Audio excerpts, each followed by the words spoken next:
E seguimos agora com a leitura do livro Voltei, Francisco Cândido Xavier, pelo Espírito Irmão Jacó. Excursão confortadora. Quantas vezes invocamos a luz nos círculos da fé religiosa?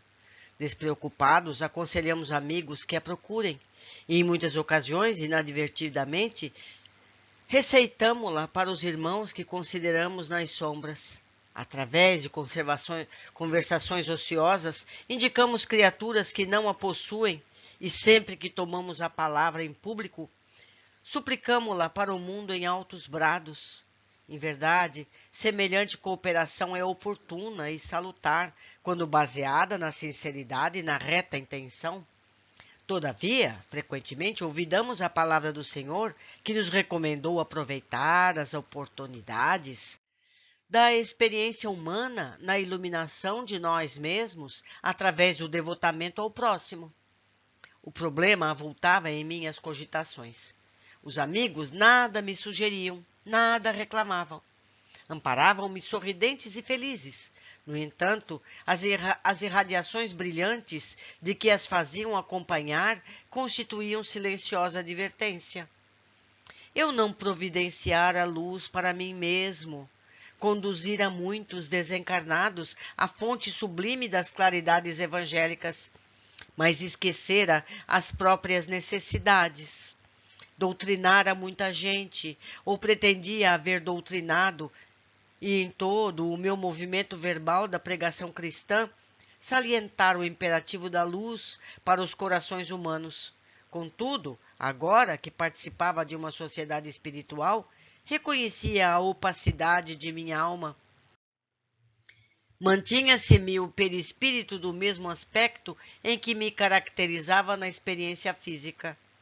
Ó Senhor, por que não fazemos bastante silêncio dentro de nós para ouvir-te os ensinos, enquanto nos demoramos nos átrios do mundo?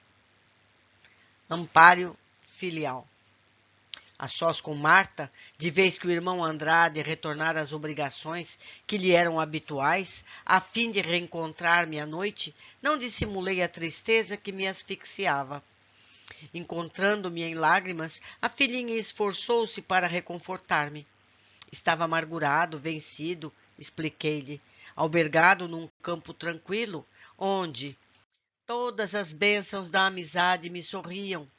Sentia-me indigno de tanto auxílio e ternura. Não acender a própria lâmpada à frente do futuro. Ali ninguém me acusa, ninguém me proclamava as deficiências. Todavia, eu próprio não era estranho à minha posição.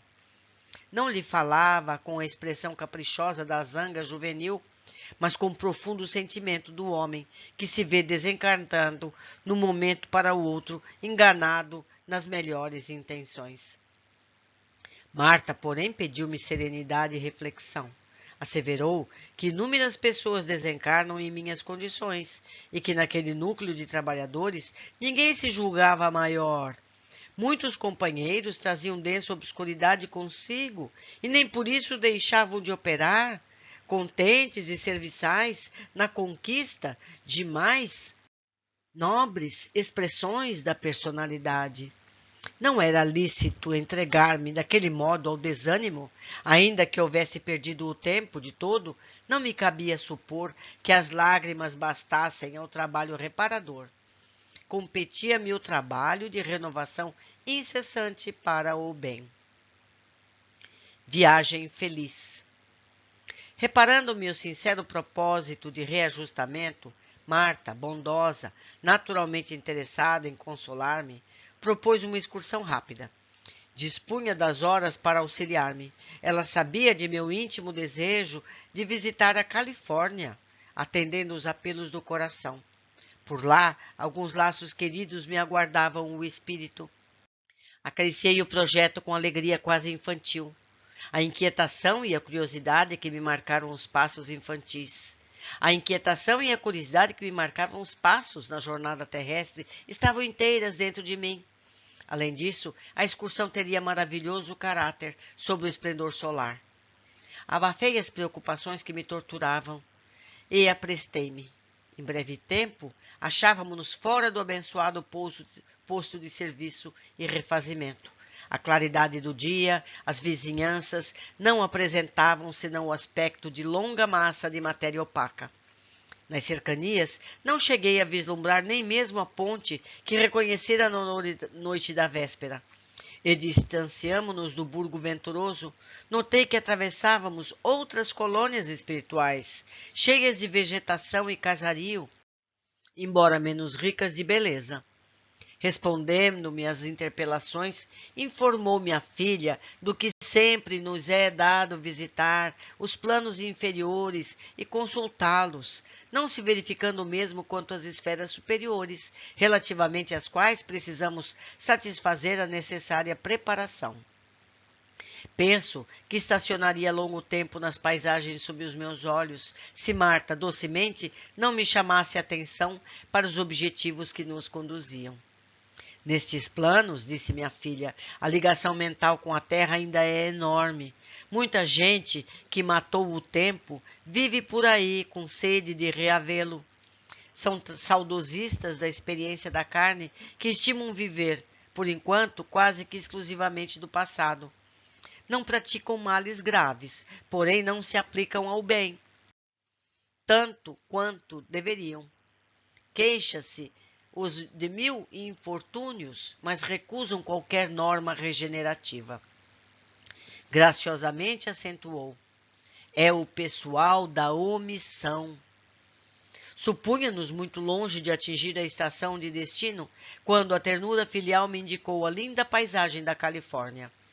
Julguei fosse descortinar antes os formosos panoramas da Serra Nevada, contrastando com as águas soberbas do Pacífico. Entretanto, já pisávamos o chão norte-americano. Como descrever a maravilhosa viagem para o leito faminto de informações? Não guardo a presunção de fazê-lo.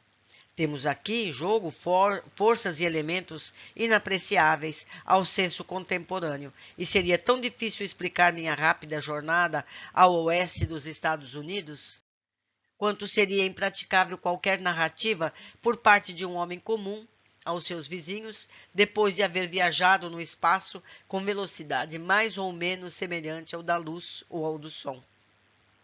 Se um europeu precisa cuidado ao comunicar-se com um esquimó, de modo a não lhe ferir a posição mental, a fim de não ser tomado por mentiroso, que dizer das medidas de um espírito desencarnado deverá adotar em face a um amigo ainda enclausurado num corpo terrestre? Meus amigos, ele fala de nós. Não somos capazes de entender tudo o que ele viu nesse trajeto. Continuando. Visita insignificante. Após saciar a sede afetiva, junto de corações particularmente queridos à minha alma, surgiu-me certo propósito invencível. Recordando minha passagem pelas terras abençoadas da América, lembrei alguém a cuja inteligência e bondade nunca dispensara suficiente admiração.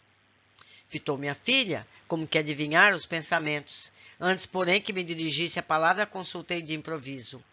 Marta, não seria possível avistar-nos com Thomas Edison?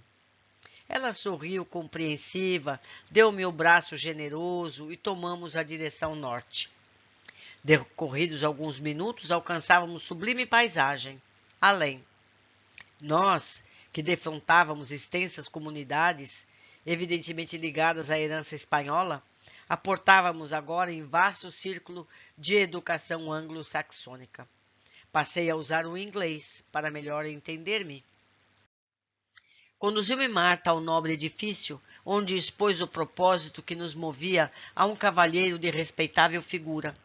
Mas, surpreendido, ouvi o interpelado anunciar que o grande benfeitor já fora avisado quanto à nossa visita e aprestava-se para o encontro. Ele habitava, esclareceu o informante, esfera muito elevada, mas viria imediatamente receber-nos por 15 minutos. Não dispunha de mais tempo. Acostumado no Brasil às longas conversações, embora jamais desprezasse o valor das horas, tentei acanhado renunciar à satisfação que pedira. Contudo, o precioso irmão que nos atendia esclareceu que durante o ano de 1947, o grande inventor destacou maior percentagem de tempo para rever amigos de outra época. Enquanto aguardávamos, indaguei de minha filha sobre a barreira das formas de expressão verbal. Continuaríamos, além da morte, assim isolados uns dos outros pelas fronteiras linguísticas? Os desencarnados do Brasil não poderiam penetrar os tesouros da civilização de outros povos em razão do idioma convertido, desse modo, num cárcere? Marta explicou-me com paciência que o espírito dos lares nacionais domina nos círculos mais imediatos a mente encarnada e que, à medida de nossa elevação, encontraremos mais largas demonstrações de entendimento coletivo, até conseguirmos absolutamente libertados de qualquer inibição decorrente das dificuldades de intercâmbio.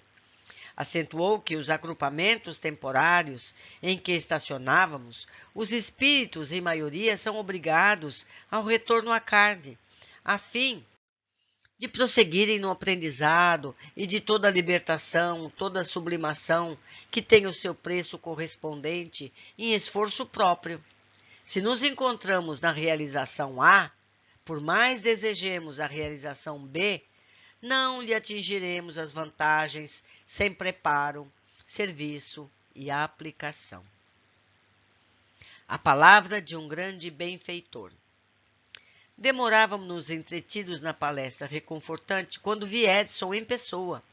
Tamanha luminosidade lhe coroava a cabeça venerada que tive ímpetos de ajoelhar-me. Avancei para ele, perturbado de júbilo, e quis beijar-lhe as mãos. O inovidável benfeitor abraçou-me de encontro ao peito e, esquivando-se às minhas homenagens, recordou os últimos anos do século passado, reportando-se ao fonógrafo, cuja vulgarização tive o prazer de acompanhar. Rememorei o centenário de seu nascimento e o admirável cientista declarou que, não obstante desencarnado, continua trabalhando sem descanso à frente dos perigos que ameaçam a atualidade terrestre. Mergulhado nos estudos e realizações da física no plano espiritual, não é enfeso ao serviço glorioso que o Espiritismo vem efetuando em benefício do mundo, aduzindo, porém, que não basta provarmos a sobrevivência individual depois da morte, nem colocar novos patrimônios da natureza à disposição da inteligência do homem, e sim promover imediatos recursos de dignificação da personalidade.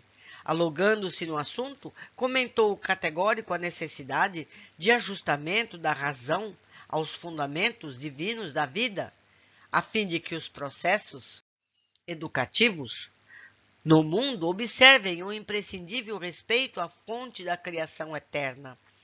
Declarou que a desintegração atômica praticada na América é seguida com indivisíveis preocupações pelas forças tutelares do planeta, afirmando que a humanidade vive num momento aflitivo, período de transição, sem a menor perspectiva de paz duradoura, em virtude dos sentimentos belicosos que originam o coração. Lembro mais uma vez que esse livro foi escrito em meados da Segunda Guerra, pouco antes de começar a Segunda Guerra. Por isso, essa preocupação desses espíritos. Seguindo, em tempo algum, asseverou sem afetação, houve tão grande impositivo de entendimento e aplicação dos ensinos de Jesus, mas até que os princípios do cristianismo governem as criaturas de maneira geral, reinarão entre elas fome e sede, guerra e enfermidade, injustiça e medo, destruição e ruína periodicamente. Sentindo que o tempo se esgotava, indaguei se não voltaria a reencarnar, ao que ele replicou afirmativamente, num sorriso, porém acentuou que esperaria um instante oportuno. Perguntei ainda pela continuidade dos seus inventos maravilhosos, com especial atenção à luz elétrica, ao que me respondeu sorrindo. O Criador é Deus, nosso Pai.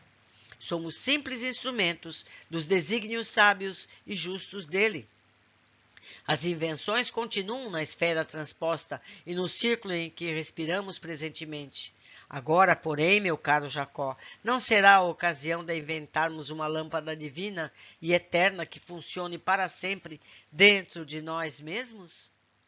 Com a observação delicada e construtiva, veio o abraço final, constrangendo-nos às despedidas. Muito interessante, não é, amigos? Muito interessante esse encontro.